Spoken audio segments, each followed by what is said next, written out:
Hey YouTube, this is Firewizard23 here to give you another book review. This is Garth Nix's Case of the Kingdom, his second book, Grim Tuesday.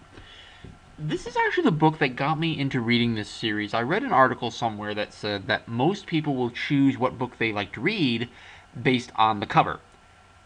And this thing looks awesome. Tell me this does not inspire, oh, we got this cool train down here, we got this kid looking fairly indifferent, and we got this clock thing going on in the back. Like, this looks cool. So this directly precedes the events of Mr. Monday, where it is now 12:01 a.m. on Tuesday morning, and the magic phone that Arthur has rings, and it turns out that the second trustee of the architect, Grim Tuesday, is afoot in his evil plans. Every book in this series starts with a little prelude, kind of explaining, kind of giving the villain a moment to shine. That's going to be happening in most cases. And there is, I do apologize, there is another side plot in this series about things that are actually happening, like, in his hometown and on Earth and with his family, but I really don't actually remember a lot of the critical details there. But if I remember something important that I think is important, I will mention it. But essentially what happens is, Dame Primus contacts Arthur, spoilers, contacts Arthur and says, you know, Grim Tuesday has decided that since you are now officially Mr. Monday, he took Monday's place and took all his possession of the lower house, he can now push his debts against Arthur. And he learns that there's a huge freaking debt that Mr. Monday owed to Grim Tuesday. Unable to figure out how to settle these debts, and Grim Tuesday's minions start to work against Arthur and his whole family, he's forced to re-enter back into the house into all this nonsense. Grim Tuesday is the proprietor of the Far Reaches, which is the area below the house, which is essentially just a giant cavernous area. And what he's been doing is he has been plundering the secondary realms for his own greed, the sin that has taken him because he didn't fulfill his part of the will of the architect. And he's been plundering all of this underground area, just digging it farther and farther and farther, just to make things out of nothing for himself, in his own greed and selfishness. He also, rather than having a dawn, noon, and dusk like the other trustees, he has actually merged them together and reformed them into his 7 grotesques. He preferred to have 7 rather than 3 because of his greed. Well, I'm going to be doing this really bad. I'm going to try to remember as much as I can. And I also remember there's a couple things I forgot to mention from the Mr. Monday. There is a concept in the books brought up called precedence in the house.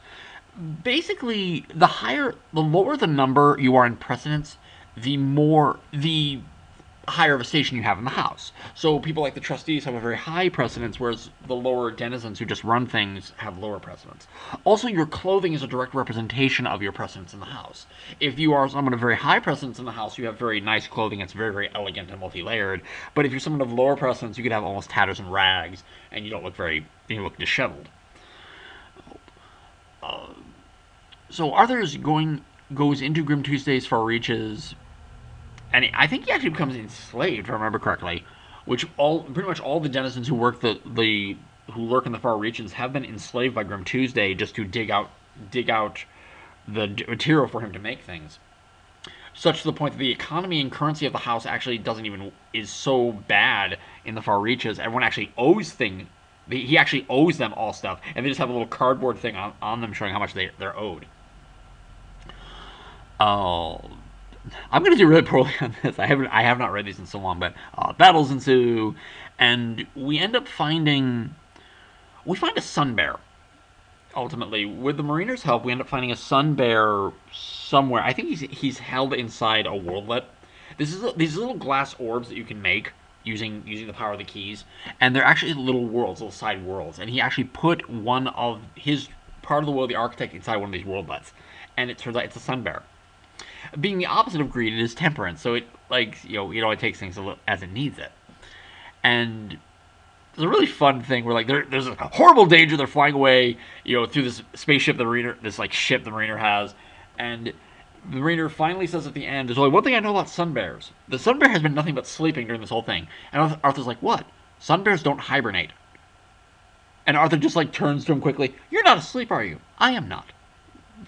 And again, just like the frog that we saw in the first book, this one does indeed have words and stuff sprawling along its surface and stuff. So you know it is indeed the second will of the architect, second part of the will of the architect. One thing leads to another. Bada bing baboom. We find Grim Tuesday. Grim Tuesday is described as a very tall denizen wearing a leather apron and a tight shirt jerkin to show off his muscles. I always kind of imagine him like a butcher. Ah, fresh meat. No, he's not like that, but he's definitely got like the muscle thing going on, and he's like, and he's into leather. Okay, we're just gonna go with that. Most prominently on him is a set of gauntlets, which are the second key.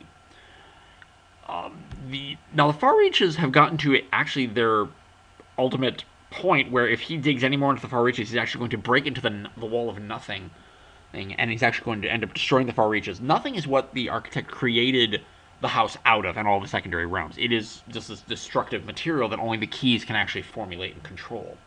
Grim Tuesday does have the ability to form them with his gauntlets.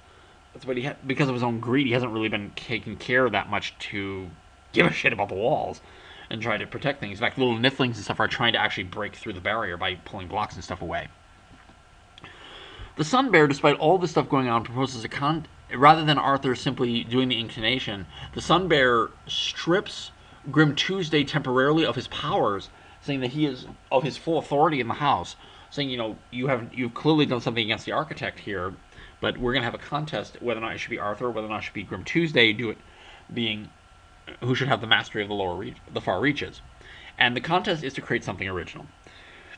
Grim Tuesday agrees, getting temporary power of his gauntlets back again, gets a piece of nothing to fly to his glove, and he forms a beautiful metallic tree.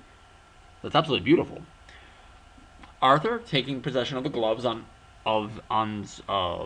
Sunbear's command, he gets another thing of nothing. He forms an xylophone and he plays a tune that he remembers as a kid that he made.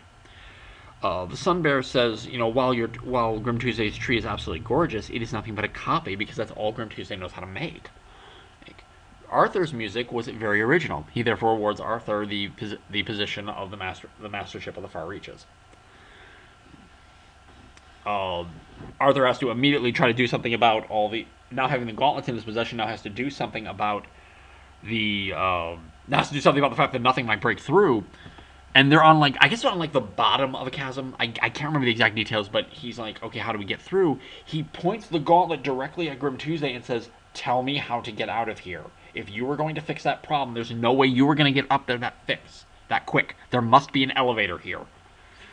Grim Tuesday reluctantly does indeed point towards the wall, that there is indeed an elevator there. There's elevators all over the house that just take you anywhere. Literally anywhere. And he goes up the elevator, and he finds the wall that the Niflings are trying to break down. He puts the gauntlets against the wall and says, make a wall that is stronger than anything. And from his gloves, all this magic creates itself, and this completely impenetrable, perfect wall is built to block the nothing. Arthur returns to Monday's day room, where he kind of like their base of operations. It's still the lower house, and finds Dame Primus, who is very pleased with his efforts, that he has successfully stopped Grim Tuesday's evil plans. And he says, I just want to get out of here. Don't call me again. Blah, blah, blah.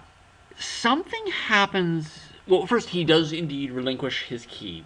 He does indeed relinquish I think he broke his leg or something like that in the house, or either shortly after leaving the house this time. He breaks his leg. But he gives his gauntlet keys to Dame Primus, doing the same intonation he did last time. The gauntlets changing to not be metallic, but a pair of ladies' gloves that are placed on Dame Primus. He leaves the house with his broken leg, and he's put into a hospital. And remember, this was just shortly after the sleeping plague had happened, because this is all taking place after one day. Though time is interesting in the house. When he got the call from the house on Tuesday, it had actually been the equivalent of something like 80 years or something like that had passed since he was gone, because the time flows differently in the house. To think of all the things that can be recorded on one day. That's one way to think about it. But he's in a hospital bed, just laying down with his leg in a cast, and he feels under his pillow, and he feels a piece of cardboard. He's like, and it's the first it's like 1 o'clock on Wednesday, and he's like, oh my god.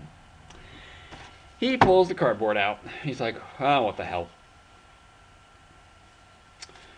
Oh.